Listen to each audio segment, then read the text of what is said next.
Now, this is what we are going to be expecting for the day on our Euro GBP. So, like we said previously, we will still be expecting market to drop to the downside.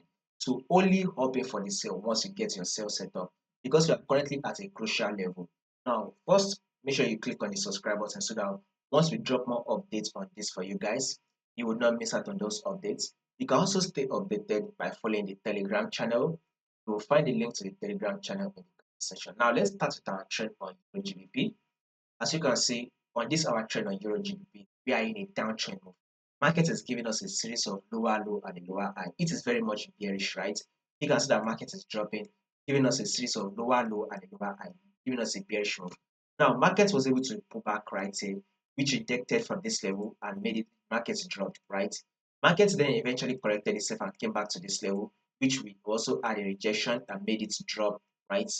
Market has been able to give us a pullback again to come to retest this level, which we are now having a rejection at this level. So we'll be expecting market to drop one more time. So guys, a bearish move for the day is what we are going to be expecting on Euro GBP. So be expecting a sell on Euro GBP.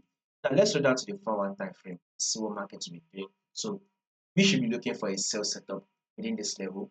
Once the market opens, probably once the London session opens, because Euro GBP tend to move well during the London session and during the New York session. So in your London session, you're looking for your sell setup. Once you get to the sell setup, go ahead and take in the sell because Euro GBP will still give us more move to the downside. By the way, more updates on this will be covered for you guys. So make sure you subscribe in order for you not to miss out on those updates.